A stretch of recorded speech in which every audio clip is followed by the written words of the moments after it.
جانشین کے معنوں میں ولی قرآن میں آیا، وہاں بھی من کن تو مولا جانشین کے معنوں میں سورہ مریم کی آیت بہت اہم ہے، تیسری آیت۔ ایک بیٹا چاہیے جو میرا جانشین اور میرا وارث بنے۔ اور اس کے بعد پھر قرآن نے کہا کہ یا یحییٰ انا نبشرک بغلام اسمہ یحییٰ لم نجعلہ من قبل سمیہ، اے یحییٰ ہم نے تمہاری دعا قبول کر لی اور تمہیں ایک بیٹا عطا کیا جس کا نام ہم نے رکھا یحییٰ، اور اس سے پہلے یہ نام کسی کا نہیں۔ ضمناً ایک حدیث سن لیجئے، یہ دو الگ الگ حدیثیں، ان کو میں ملا رہا ہوں، ٹائم کم ہے۔ کہا گیا کہ آقا حسین اور جناب یحییٰ میں 5 چیزیں کامن ہیں۔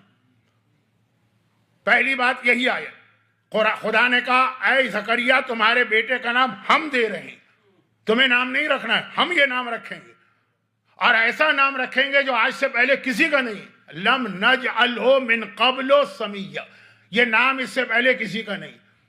جب آقا حسین کی ولادت ہوئی وہاں بھی یہی واقعہ پیش آیا کہ ماں نے کہا باپ نام رکھے گا، باپ نے کہا رسول نام رکھیں گے، رسول نے کہا اللہ نام رکھے گا۔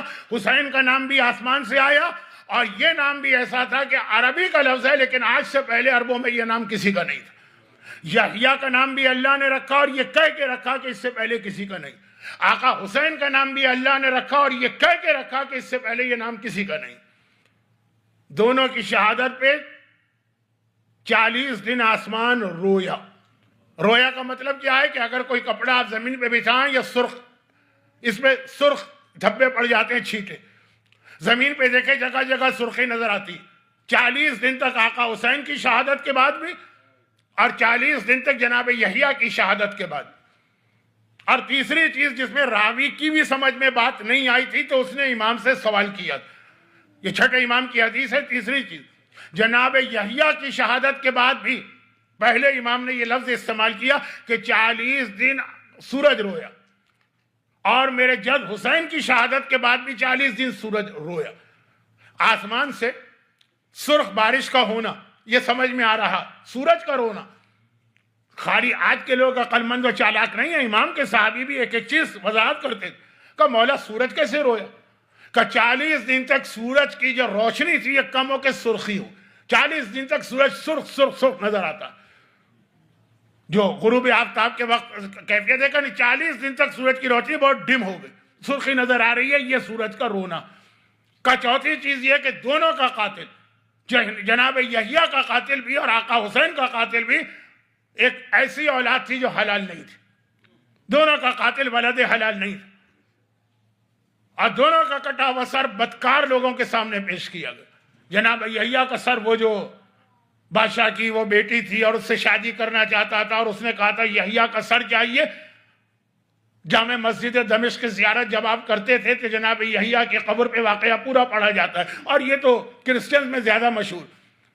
اور میرے جد کا کٹا ہوا سر بھی بدکار ترین انسان ابن زیاد و یزید کے سامنے پیش ہوا۔ اور 5ویں چیز چوتھے امام نے بتائی، فرمایا آج کی مجلس کے مصائب کا وقت شروع ہونے والا ہے نا، فرمایا کہ میرے بابا آقا حسین پورے سفر کربلا میں، مدینے سے کربلا پہنچنے تک پورے راستے، اس سفر کے درمیان سب سے زیادہ جناب یحییٰ کا ذکر کرتے رہے، ان کے مصائب کو بیان کرتے رہے اور ان کے مصائب پہ روتے رہے۔ یہ 28 رجب کا سفر ہے امام مظلوم، 2 محرم آقا حسین کی کربلا آمد۔ اس پورے سفر میں سب سے زیادہ جس نبی کو میرے بابا نے یاد کیا ہے وہ یحییٰ نبی، اور خالی یاد نہیں کیا، باقاعدہ ان کے مصائب پہ جگہ جگہ گریہ کرتے جا رہے۔ تو بہت زیادہ میچنگ ہے، لیکن یہ بات تو اس لیے آ گئی کہ دعا جناب یحییٰ نے کے لیے دعا مانگی زکریا نے، کیونکہ وہ بڑھاپے میں پہنچ چکے اور اولاد نہیں، تو دعا مانگی۔ اب آہستہ سے دعا کیوں مانگی؟ ایک تو یہ آہستہ دعا اللہ کو پسند، دوسری ایک اور وجہ، اور وہ یہ ہے کہ ایک بوڑھا آدمی خود جب اللہ نے کہا ہم نے دعا قبول کی، یہ سب سورہ مریم کی آیتیں ہیں، میرے پاس ٹائم نہیں ہے کہ میں آیت کی بھی تلاوت کروں اور پھر ترجمہ کروں اور پھر وضاحت کروں، تو ذرا جلدی میں بات کو آگے بڑھا رہا ہوں۔ آیت نمبر 3 دیکھیے، آیت نمبر 4 دیکھیے، آیت نمبر 5 دیکھیے۔ جب خدا نے کہا ہم نے تمہاری دعا قبول کر لی ہے زکریا، تو خود جناب زکریا حیران ہو گئے کہ یہ دعا کیسے قبول ہوئی؟ اعتراض نہیں ہے، حیران ہوں، میں بوڑھا ہو چکا ہوں، میری بیوی اس ایج میں آ چکی ہے جہاں اولاد ہو ہی نہیں سکتی،